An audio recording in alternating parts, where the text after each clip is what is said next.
Bonjour les humains, 18 juin 2025, dans la playlist Jésus l'enquête, épisode numéro 55. Euh, Playlist que je mettrai en description de cette vidéo, comme d'habitude. Si vous avez besoin d'informations concernant Jean Stone, allez voir l'épisode numéro 30. Chapitre 12, Jésus et la gravitation universelle. Tu m'as aimé avant la fondation du monde. C'est dans Jean chapitre 17, verset 24. Au détour de l'un de ces débats animés qu'il a eu avec les érudits de Jérusalem, Jésus mentionne qu'il a rencontré Abraham. Bien évidemment, son auditoire est à la fois scandalisé et incrédule. Pourtant, Jésus en remet une couche, comme le montre ce fameux passage de l'évangile de Jean. Abraham, votre père, a tressailli de joie de ce qu'il verrait mon jour. Il l'a vu et il s'est réjoui. Les Juifs lui dirent, tu n'as pas encore 50 ans et tu as vu Abraham? Jésus leur dit, en vérité, je vous le dis, avant qu'Abraham fût, je suis. Et non pas je fus ou j'étais, je suis. Référez-vous aux textes originaux. Ça se trouve dans Jean, chapitre 8, versets 56 à 59. J'ai fait une vidéo par rapport à ça.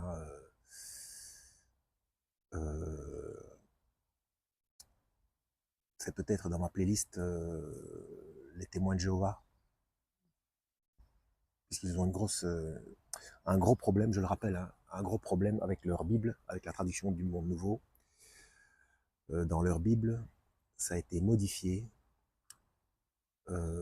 Jean 1, par exemple, il est indiqué au commencement était la parole, et la parole était avec Dieu, et la parole était un Dieu, avec un D minuscule.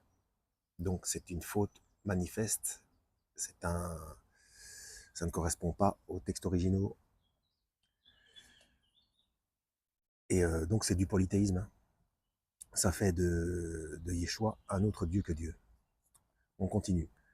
Mais dans un autre passage de l'évangile de Jean, il va encore beaucoup plus loin quand il dit « Et maintenant, toi, Père, glorifie-moi auprès de toi, de la gloire que j'avais auprès de toi avant que le monde fût. » Ça c'est dans Jean chapitre 17, verset 5.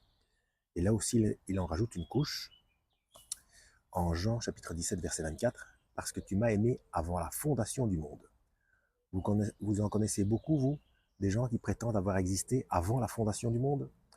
Cela semblait déjà être une absurdité pour le public d'il y a 2000 ans, alors vous imaginez aujourd'hui. Et pourtant, dans notre logique consistant à prendre les propos de Jésus rapportés par Jean au sérieux, cela peut nous ouvrir des horizons insoupçonnés sur notre compréhension de l'univers, à condition de creuser un peu. Prenons d'abord le prologue de l'évangile de Jean, un texte mystique d'une très grande profondeur sur lequel, malgré sa brièveté, on peut méditer pendant des heures. Au commencement était le Verbe, Logos, et le Verbe était auprès de Dieu, et le Verbe était Dieu. Il était au commencement auprès de Dieu, toutes choses ont été faites par lui, et rien de ce qui a été fait n'a été fait sans lui. En lui était la vie, et la vie était la lumière des hommes. La lumière luit dans les ténèbres, et les ténèbres ne l'ont pas arrêté. La lumière, la véritable, qui illumine tout homme, venait dans le monde. Il était dans le monde, et par lui le monde a paru, et le monde ne l'a pas connu. Il est venu chez lui, et les siens ne l'ont pas accueilli.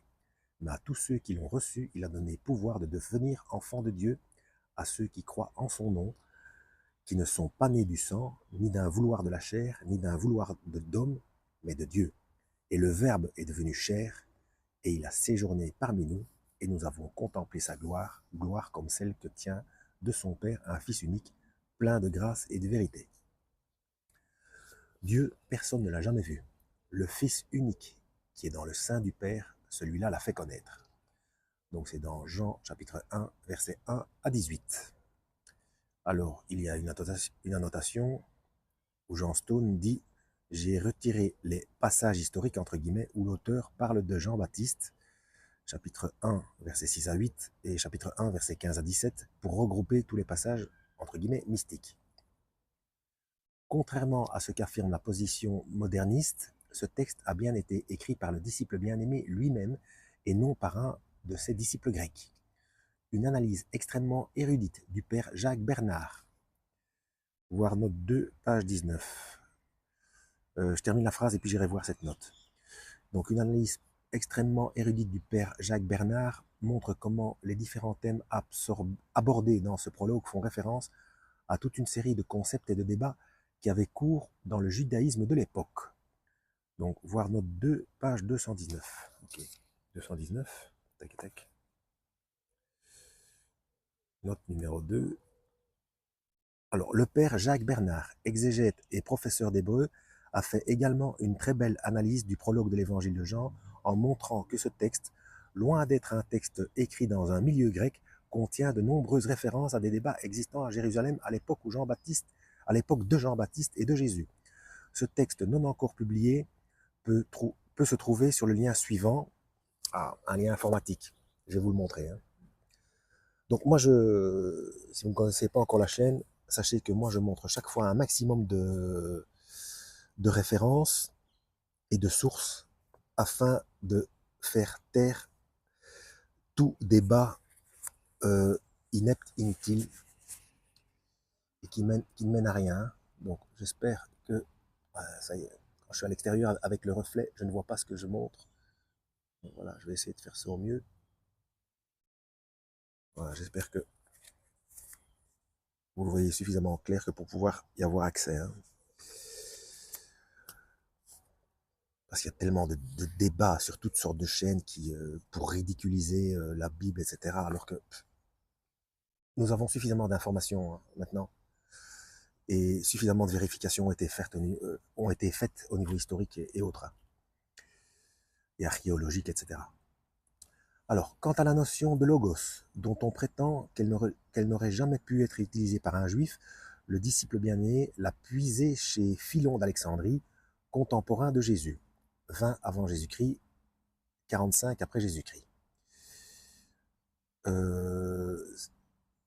C'est sa naissance et son décès, ça. Philon d'Alexandrie, il serait né en 20 avant Jésus-Christ et 45 après Jésus-Christ, donc il a vécu 65 ans, c'est ça? Bon. Ce penseur juif, que le disciple bien-aimé, juif d'un milieu sacerdotal parlant couramment le grec, a certainement étudié, a effectué une grande synthèse entre la tradition hébraïque et la philosophie grecque et a assimilé le logos à la pensée et à la parole de Dieu. Le logos à la pensée et à la parole de Dieu. Donc voilà, comme j'ai déjà expliqué dans d'autres vidéos, 3 fonctions pour fonctionner correctement. Donc penser, parler, agir, c'est en ça que nous sommes créés à son image. Penser, parler, agir, s'il manque l'un des 3, on est handicapé, hein, on ne fonctionne pas bien. Sauf que Dieu peut se dissocier. S'il n'a pas le pouvoir de le faire, il n'est pas Dieu.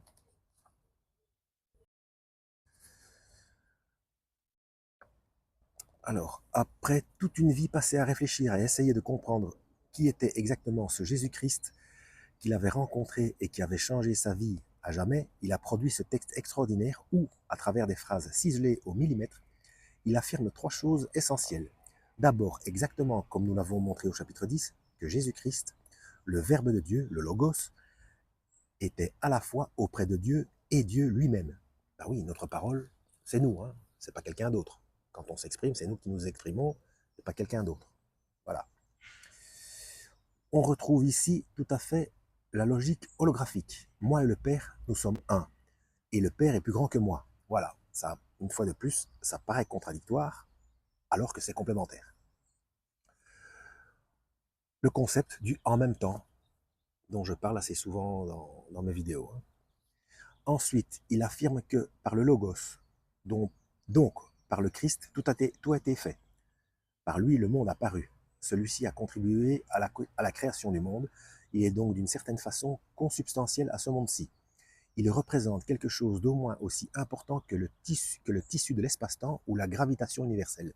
En fait, c'est même plus que cela. Car la gravitation universelle est certes quelque chose d'absolument fondamental, et comme son nom l'indique, on ne peut pas y échapper puisqu'elle est universelle. Mais c'est une force.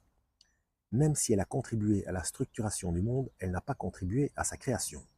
Cela est dit aussi par saint Paul, qui dit « Car en lui ont été créées toutes les choses qui sont dans les cieux et sur la terre, les visibles et les invisibles, trône, dignité, domination, autorité. Tout a été créé par lui et pour lui.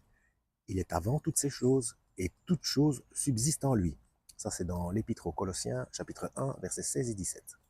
Enfin, il affirme que le Christ est le pont entre les hommes et Dieu. C'est lui qui permet cette nouvelle naissance si essentielle qui intriguait tant Nicodème.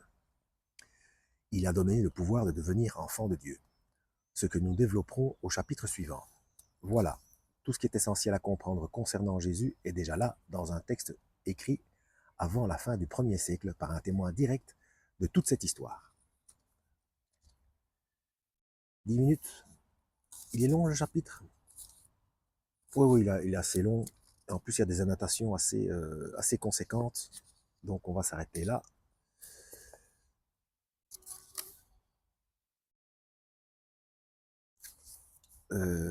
Oui, on va s'arrêter là. À la prochaine. Lisez la Bible.